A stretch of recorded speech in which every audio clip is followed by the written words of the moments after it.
The palace was a beast of slumbering stone and silk, but Amara's heart pounded a frantic rhythm against her ribs, refusing to rest.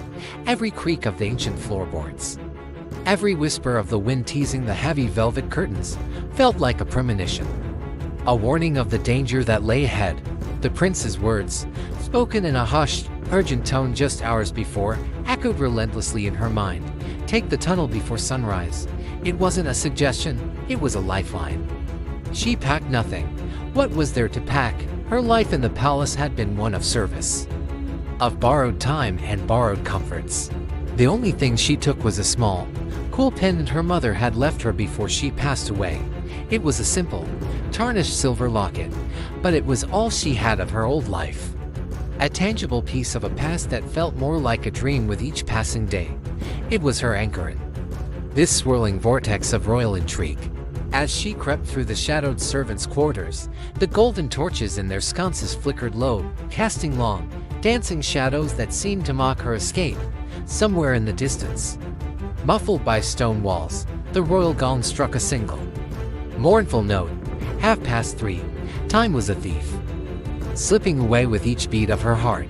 She had to move faster. She finally reached the back garden, a place forgotten by the royals. This wasn't the manicured paradise of the main grounds. This was a wild and tame corner of the estate. Wildflowers grew tall and defiant, their petals closed against the night, and the air hung heavy with the rich, primal scent of damp earth and decaying leaves. It smelled of freedom. She knelt beside the old stone well, a relic from a bygone era, its surface coated in a soft blanket of moss. Her fingers, trembling slightly, brushed away the green velvet, searching for the sign the prince had described. Click. The sound was faint, almost lost to the chirping of crickets, but to Amara, it was as loud as a thunderclap. A loose slab. With a surge of adrenaline, she pried it open. Beneath it lay a dark, narrow passage, an abyss that promised both salvation and terror. The servants' tunnel.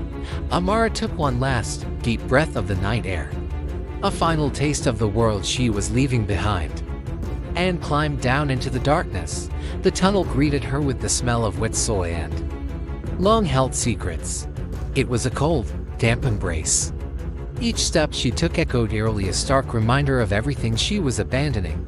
The deceptive warmth of the palace lights, the constant whispers that followed her like a shadow, the strange magnetic pull she felt toward the king, a man of power and sorrow, and the prince's eyes, so full of unspoken promises and a shared, desperate hope.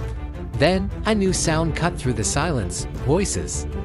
Not her own, not the echoes of her fears, but real, gruff voices from further down the passage. She froze, her body instantly rigid. Two silhouettes materialized at the far end of the tunnel, their forms distorted by the wavering torchlight that bounced and danced on the damp stone walls. Guards. Her heart plummeted into the pit of her stomach. The king said no one leaves the palace tonight, one of them muttered, his voice a low rumble that vibrated through the stone. He was very clear. Once everyone accounted for by dawn. Her blood turned to ice.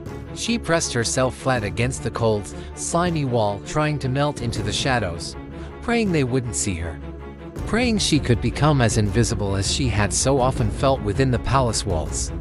She held her breath, willing her heart to stop its frantic drumming. But fate, it seemed, had a cruel sense of humor.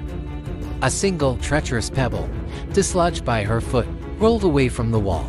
It clattered loudly, and possibly loudly, across the stone floor, the sound shattering the silence like glass. The guards stopped, their heads turning sharply in her direction. "Who's there?" one of them shouted, his voice sharp and demanding. There was no more hiding. Amara bolted. Pure animal instinct took over.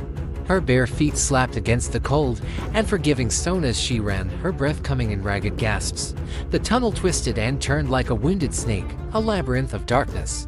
Behind her, the guards' heavy footsteps thundered in pursuit, getting closer with every agonizing second. Their shouts echoed off the walls, surrounding her. "Stop! In the name of the king, stop right there!" She didn't stop. She couldn't. To stop meant being dragged back to the palace, back to the king, back to a fate she couldn't bear to imagine.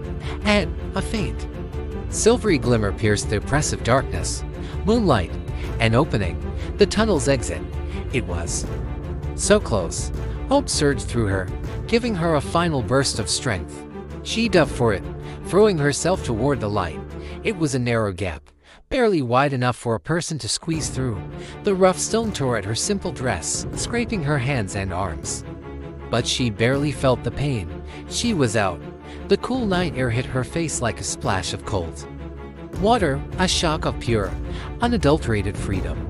She scrambled to her feet and ran, plunging into the dark forest that bordered the palace grounds. Gnarled branches whipped at her face and arms, snagging her hair, but she didn't slow down.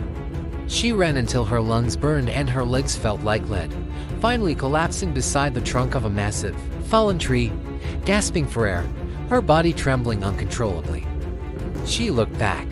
Behind her, through the tangle of trees, the palace glowed on the distant hill like a sleeping, gilded beast, its windows like 1,000 unblinking eyes. She had escaped. She was free. But she didn't see the other figure watching her from the deep shadows of the forest. A man, cloaked and hidden, had observed her entire desperate flight. A thin, cruel smile played on his lips as he watched her huddled form. He whispered to himself, his voice a low, satisfied hiss that was swallowed by the rustling leaves. So, the king's new maid escapes at last, just as we planned.